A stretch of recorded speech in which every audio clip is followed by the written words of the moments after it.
Bonsoir une deuxième fois. J'espère que vous allez bien. Bienvenue dans ce deuxième webinaire relatif à la présentation de la méta-analyse en sciences de gestion. Comme dans le premier webinaire, je vais essayer d'être bref dans ma présentation, 30 jusqu'à 40 minutes de présentation, puis on ouvre le champ de la discussion, des questions. Donc, je commence par un petit rappel de ce qu'on a vu dans le premier webinaire. Nous avons, nous avons essayé de parler de la méta-analyse comme une méthode de rédaction ou bien de synthèse de l'état de l'art. Nous avons vu la différence entre une revue de littérature classique ou bien narrative et une méta-analyse qui réside principalement dans l'exploitation des outils statistiques. Puis nous avons vu la définition de la méta-analyse à travers son évolution historique et les champs d'application de la méta-analyse et s'appliquer en médecine, en psychologie et également en sciences de l'éducation avant que les chercheurs en sciences de gestion prennent connaissance de cette démarche qui sert à synthétiser les résultats des études, les résultats contradictoires des études. Puis, nous avons vu la chose la plus importante dans la méta-analyse, c'est le principe de base. Ce principe réside dans le fait, ou bien la méta-analyse suppose qu'il y ait que l'effet qui existe entre deux variables, c'est une constante. Et par conséquent, on suppose que les contradictions et les controverses qui existent entre les résultats sont dues soit à une erreur d'échantillonnage, soit à une erreur de mesure. Et dans ce deuxième webinaire, nous allons voir les principales démarches, les principales étapes de la démarche méta-analytique. Je me rappelle qu'à la fin du premier webinaire, j'ai présenté ce tableau qui synthétise les principales étapes de la démarche méta-analytique. Donc, nous allons essayer de détailler ces étapes pas à pas, étape par étape, pour pouvoir aboutir jusqu'au bout avec une démarche méta-analytique. Donc, la première étape dans la méta-analyse consiste à formuler une question de recherche. Je pense à ce stade, l'ensemble des doctorants ou bien l'ensemble des chercheurs ont déjà fixé leur sujet avec une problématique de recherche précise et concise. Donc, la deuxième étape, après avoir formulé cette question de recherche, l'étape suivante consiste à réaliser une recherche exhaustive des études existantes sur cette question. Plusieurs outils se mettent à la disposition du chercheur. Nous avons les bases de données informatisées qui sont devenues ces dernières années des outils essentiels, des outils importants de recherche bibliographique. Ces bases de données qui répertorient les travaux en sciences de gestion sont nombreuses et il est fortement recommandé, il est très important de toutes les consulter pour avoir une recherche plus complète. Cependant, il faut souligner que malgré ces bases de données qui sont informatisées, il est très difficile d'obtenir une revue exhaustive de la littérature. Donc, je pense qu'il est souhaitable, pour ne pas dire nécessaire, de combiner plusieurs sources d'informations. Le chercheur est invité de ne pas se limiter à la recherche informatisée ou bien à la recherche sur Internet. La consultation des références d'articles déjà collectés, la recherche manuelle directement auprès des sommaires, des revues et des ouvrages collectifs, également la prise en contact avec les spécialistes du domaine sont autant des moyens complémentaires qui permettent à un chercheur de prendre connaissance de la littérature existante dans un domaine et à propos d'une question de recherche. Une fois cette étape est terminée, une fois les études répertoriées et collectées, il convient de définir les critères et les conditions d'inclusion et d'exclusion qui permettent à un chercheur de retenir dans la méta-analyse une étude. C'est-à-dire qu'il est convenable pour un chercheur de définir les limites et les conditions qui lui permet d'inclure une étude dans la méta-analyse et également de recenser les raisons de la non-inclusion de certains travaux dans la méta-analyse. Généralement, ce sont des critères subjectifs qui reviennent à chaque chercheur de les définir. Je vais proposer ou bien je vais donner quelques exemples de critères qui servent comme condition d'inclusion ou d'exclusion d'études dans la méta-analyse. Les méta-analystes généralement commencent par écarter les publications qui s'appuient sur les résultats d'une même étude. Et vous savez, dans la pratique, ce que font les chercheurs, parfois ils font une seule étude et pour valoriser leurs travaux, ils essaient de les publier dans deux articles. Alors, si le méta-analyste considère ces deux articles comme deux études, il va tomber dans ce qu'on appelle le biais de surreprésentation, puisqu'il s'agit en réalité d'un même échantillon. Les résultats de cet échantillon est divisé sur deux articles.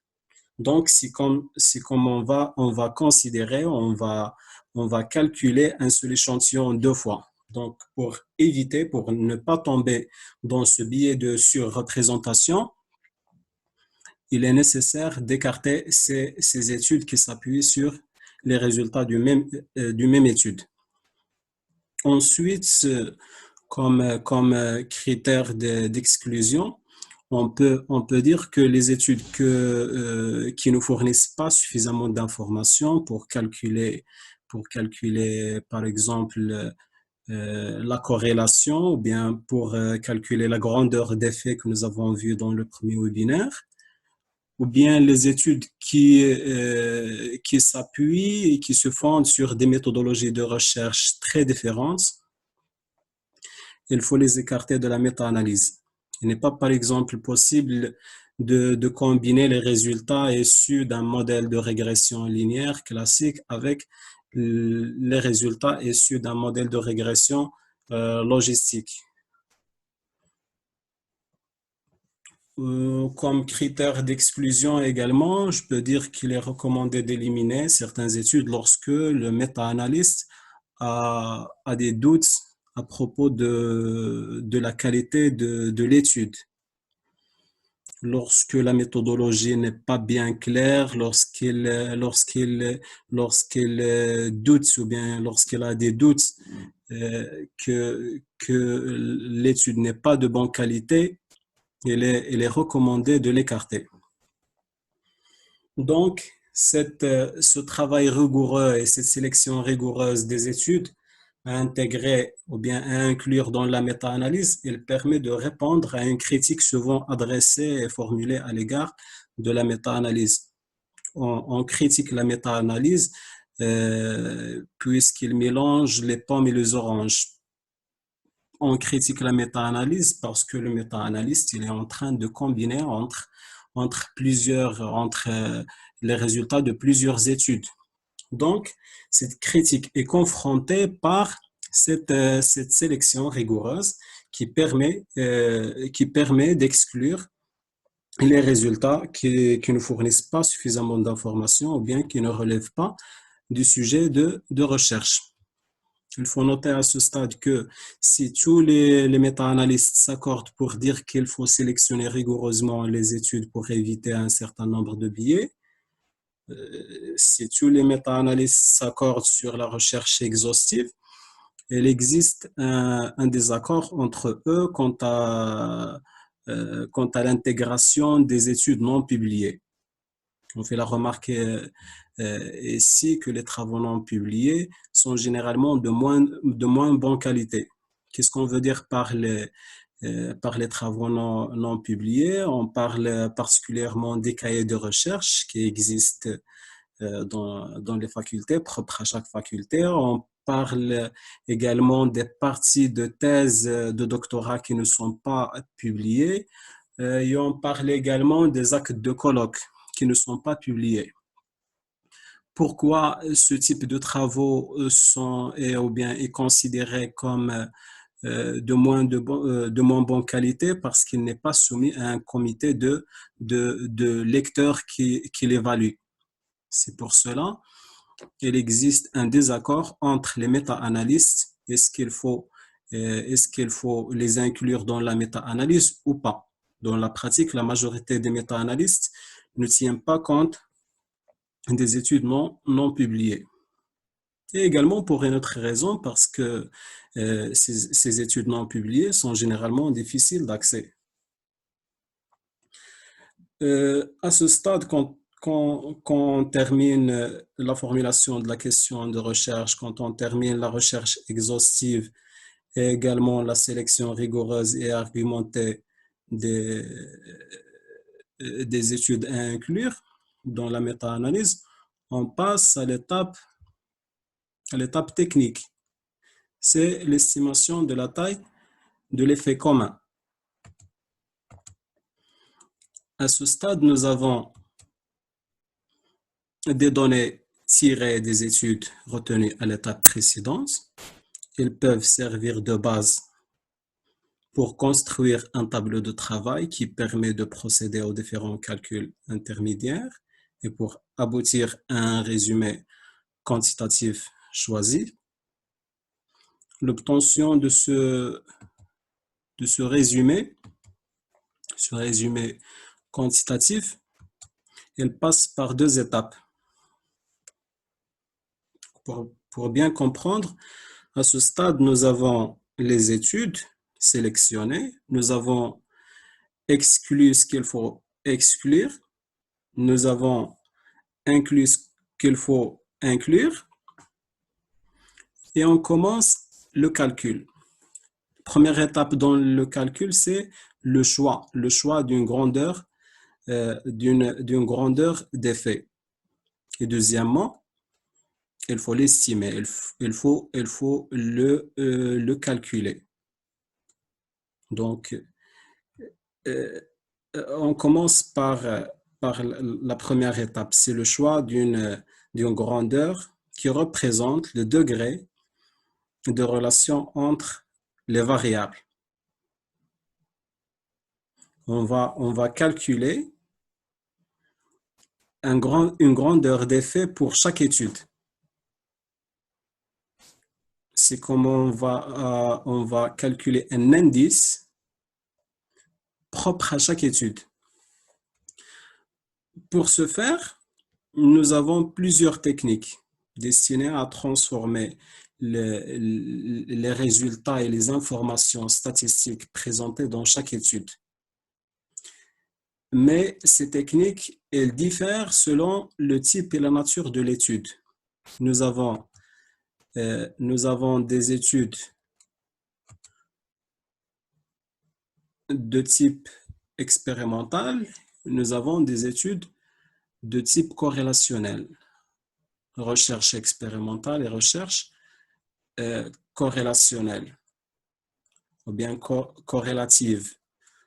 Donc, le choix de cette grandeur d'effet, il diffère. La manière du choix, il diffère selon le type et la nature de l'étude. Est-ce qu'il est corrélationnel? Est-ce qu'il est expérimental? J'ouvre là une parenthèse pour mettre l'accent sur ces deux types. Qu'est-ce qu'on veut dire par la recherche expérimentale et qu'est-ce qu'on veut dire par la recherche corrélationnelle ou bien corrélative. Je commence par la recherche corrélative, comme son nom l'indique. Dans la recherche corrélative, le chercheur il a un objectif d'établir une relation entre deux variables. Il cherche à établir une liaison entre deux variables, variable A et variable B. Le chercheur part du principe que les deux variables peuvent être liées, peuvent être attachées d'une certaine façon entre elles. Donc, il commence ou bien il prend départ d'une hypothèse. Il suppose qu'il est possible d'établir une relation entre deux variables. Puis, il essaie de mesurer la valeur des deux variables dans des circonstances différentes pour tester son hypothèse. Premièrement, il établit une hypothèse. Peut-être qu'il y ait une relation, qu'il y ait une liaison, qu'il y ait une corrélation entre deux variables. La deuxième chose, on essaie, ou bien le chercheur essaie de mesurer la valeur des deux variables dans des circonstances différentes pour tester cette hypothèse. Est-ce qu'il est vrai ou pas? Est-ce qu'il existe effectivement une relation entre les deux variables ou pas? La prochaine étape consiste à vérifier si cette relation a une signification statistique. Donc, 3 étapes. Une hypothèse, puis un calcul, une observation des valeurs des deux variables. Et troisièmement, il s'agit de vérifier si cette relation a une signification statistique ou pas. Peut-être qu'il y ait une relation minime et qui n'est pas signifiante. Dans la recherche corrélationnelle, le chercheur, il n'essaie pas d'influencer les variables. Le chercheur, il se contente d'enregistrer ce qu'il observe. C'est-à-dire, il se contente d'enregistrer les valeurs des variables et tente ensuite d'établir une sorte de relation entre les deux variables. Je donne un exemple. Dans cette période de confinement, pour ne pas dire la majorité, nombreuses études se font sur l'impact de cette pandémie COVID-19 sur la vie sociale, sur la vie économique et en médecine également. On peut imaginer qu'un chercheur, il essaie d'enregistrer les valeurs du nombre d'analyses. Par exemple, dans un pays ou dans une période déterminée, par exemple journalière, hebdomadaire, mensuelle. Donc, la première variable, c'est le nombre d'analyses. En parallèle, il essaie d'enregistrer les valeurs de nombre de mortalités dues à la pandémie COVID-19. Donc, en réalité, ce chercheur, il n'influence pas les deux variables. Qu'est-ce qu'il fait? Il se contente d'observer et d'enregistrer les valeurs de ces deux variables dans le but de déterminer s'il existe une relation entre les deux. Ça, ce qui concerne la recherche corrélative ou bien la recherche corrélationnelle. Dans la recherche expérimentale, on appelle une étude expérimentale une étude où le chercheur contrôle la plupart des variables. C'est-à-dire qu'il a une influence sur la plupart, pour ne pas dire la totalité des variables. Une fois le problème de recherche et la problématique de recherche est formée, le chercheur organise une étude qui lui permettra de trouver les réponses aux problèmes de la recherche. Dans ce cas, dans la recherche expérimentale, le chercheur mène l'étude dans un cadre spécifique. Là, on parle du COVID-19. Le cadre, c'est la nation, la ville, un quartier, un continent. Là, il faut un cadre spécial, tel que le laboratoire, où elle peut contrôler les variables. Ceci cependant n'implique pas que toutes les variables peuvent être contrôlées. Certaines variables peuvent échapper du contrôle du chercheur. Donc ça, ce qui diffère une recherche corrélative ou bien corrélationnelle à une recherche expérimentale. Là, dans la recherche corrélationnelle, il se contente de l'observation et l'enregistrement des valeurs. Et dans la recherche expérimentale, le chercheur a une influence, un contrôle sur les différentes, bien la majorité et la plupart des variables. En ce qui concerne notre calcul, on commence par la recherche expérimentale. Donc, nous avons besoin de calculer une grandeur d'effet pour les études expérimentalistes. Ces études expérimentales, on va essayer de calculer de type expérimental, on va essayer de calculer cette grandeur d'effet. On va essayer de calculer un indice de chaque étude. Donc, l'indice d'association le plus utilisé dans la méta-analyse, lorsque la méta-analyse ou bien lorsque l'étude porte ou bien est considérée de type expérimental, et lorsqu'il y a deux groupes, un groupe qui contrôlé par le chercheur, et un groupe sur lequel il fait l'expérience.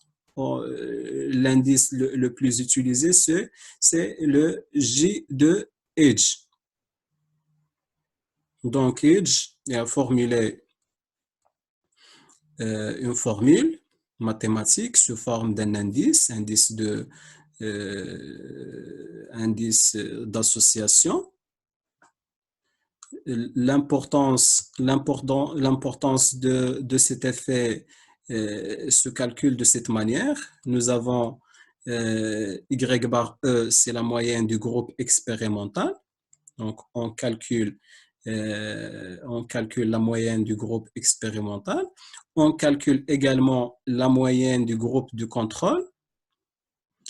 Et nous avons également S, c'est la variance agrégée intra-étude, c'est-à-dire pour mesurer la dispersion de chaque valeur par rapport à la moyenne.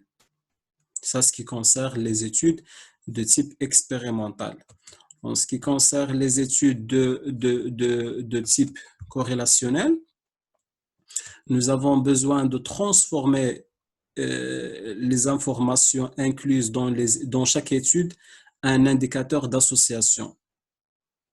Donc, l'indicateur d'association entre deux variables, c'est le plus utilisé en sciences de gestion que l'indice d'association de G de Edge. Donc, les travaux, bien les études en sciences de gestion sont plutôt corrélationnelles qu'expérimentales. Donc, cette transformation consiste à obtenir un coefficient de corrélation, c'est le R, coefficient de corrélation partielle, à partir des informations fournies dans les études, bien dans chaque étude. Donc, les informations dont nous avons besoin, ou bien qui servent à calculer ce coefficient de corrélation partielle, sont le T de students et également le degré de liberté associé à l'équation de régression. Ce degré de liberté, il est facile à calculer, il est n-1, n c'est le nombre, bien la taille de la population. Donc, à ce stade, nous disposons d'un indice associé à chaque étude. L'étape suivante, il consiste à agréger ces indices. Si nous sommes dans le cadre d'une étude de type corrélationnel, on va essayer d'agréger les R. si nous sommes dans le cadre d'études ou bien de recherche de type expérimental, nous avons besoin d'agréger les J de H. Donc, nous allons essayer de parler de la méthode de combinaison ou bien les techniques de combinaison qui permettent de calculer un effet commun moyen. C'est-à-dire comment combiner, comment agréger entre ces indices. Une fois le méta-analyste dispose de l'indice d'association de chaque étude, donc il procède à l'agrégation de ces indices pour obtenir un effet commun moyen. Pour ce faire, comme vous voyez là, nous avons des modèles. Nous avons deux modèles. Le premier modèle s'appelle modèle à effet fixe et le deuxième s'appelle modèle à effet aléatoire. Nous essayons de voir la différence entre les deux. La méthode, bien le modèle à effet fixe, il repose sur une hypothèse qu'il y a une homogénéité entre les études. C'est-à-dire que les caractéristiques des études, les caractéristiques propres à chaque étude ne diffèrent pas en passant à une autre. C'est-à-dire que l'effet théorique attendu pour chaque étude est le même. C'est une hypothèse. Donc les seules variations des résultats observés entre les études, il provient de ce que nous avons vu dans l'hypothèse de base de la méta-analyse. Il provient du principe de la méta-analyse que nous avons vu dans le premier webinaire. C'est-à-dire, on dit que l'erreur, ou bien on dit que les controverses et les contradictions des résultats obtenus, ils reviennent à une erreur d'échantillonnage ou bien à une erreur de mesure. C'est ça l'hypothèse de la méta-analyse et c'est ça l'hypothèse de ce modèle, le modèle à effet fixe. Donc, la formulation classique de l'estimation de cet effet commun moyen est tout simplement égale à la moyenne des effets observés. Donc, on calcule la moyenne des R ou bien la moyenne des J. Dans le cas des études de type corrélationnel, on va tout simplement calculer la moyenne des R pour avoir une estimation de la grandeur de l'effet dans la population ou bien la grandeur de l'effet commun moyen.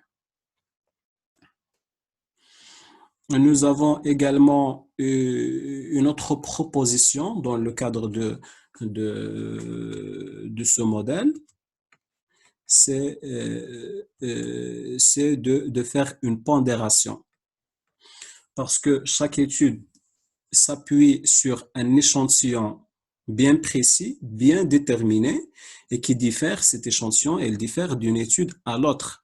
Si on calcule uniquement la moyenne, on va négliger le poids le poids de l'échantillon de chaque étude. Une étude A s'appuie sur un échantillon grand, une étude B s'appuie sur un échantillon de taille moyenne, une étude C s'appuie sur un échantillon de taille faible. Donc, si on calcule seulement la moyenne, on va tomber de ce qu'on appelle la surestimation ou bien la sous-estimation. Surestimer les échantillons de taille faible et sous-estimer les échantillons de taille grande. Donc, pour éviter ce biais, on va calculer un effet de grandeur à partir d'une moyenne pondérée. Donc, les NI, ce sont les nombres d'individus dans l'échantillon et les RI, ce sont les grandeurs de l'effet de chaque étude. Donc, cette pondération, elle essaie de résoudre le problème de la sous-estimation et la surestimation. Nous avons également une autre approche qui est plus réaliste. Il se propose de prendre en compte une variabilité des différences d'effets observés entre les études, parce que il faut souligner un point. C'est quoi le problème du premier modèle? Ce premier modèle, il suppose que l'effet attendu de chaque étude est le même. C'est-à-dire, il suppose qu'il n'existe pas de caractéristiques propres à chaque étude. C'est ça son problème. C'est ce qui manque dans ce modèle. Donc, pour résoudre ce problème, nous avons ce deuxième modèle, modèle à effet aléatoire. Il considère que l'effet attendu de chaque étude n'est pas le même. Donc, il est plus réaliste. Il suppose qu'à l'effet commun précédent, c'est-à-dire l'effet fixe que nous avons observé dans chaque étude, se rajoute un effet aléatoire. C'est-à-dire qu'on va seulement se baser sur la formule du modèle à effet fixe et on va ajouter une constante, on va ajouter une autre variable pour résoudre le problème des caractéristiques intrinsèques de chaque étude. Donc, à cet effet que nous avons vu, se rajoute un effet aléatoire propre à chaque étude. On parle dans ce cadre du modèle à effet aléatoire qui intègre une composante aléatoire dans la variation des effets. Dans cette méthode, l'estimation de la grandeur de l'effet commun, c'est une moyenne pondérée. Donc, c'est la formule du modèle à effet fixe. C'est la moyenne pondérée des effets observés dans chaque étude en intégrant un terme représentant la variabilité interétude qui vient s'ajouter à la variabilité intra-étude. Donc, nous avons déjà calculé la variabilité, c'est la variance que nous avons vue dans la première formule, la variabilité intra-étude. On va ajouter une autre variabilité, on va intégrer un terme qui représente la variabilité interétude. Au final, il faut dire que l'estimation de cette grandeur d'effet par l'une ou l'autre méthode, c'est en général le même. Qu'est-ce qui diffère entre les deux? C'est l'intervalle de confiance qui est en général différent. Parce que l'intervalle de confiance obtenu dans la méthode à effet aléatoire, il est plus large et peut amener à des conclusions différentes quant à la significativité de l'effet commun. Donc, il est fortement recommandé d'utiliser ce deuxième modèle, d'utiliser le modèle à effet aléatoire parce qu'il est plus réaliste et intègre la variabilité interétude. À ce stade, lorsque les étapes précédentes sont achevées, le méta-analyste dispose maintenant d'un indicateur de tendance centrale. Il dispose d'un indicateur qui lui permet d'identifier la nature de la relation entre les variables. Est-ce que cette relation est positive? Est-ce qu'il est négatif? Et également, il lui permet de déterminer et d'identifier l'intensité de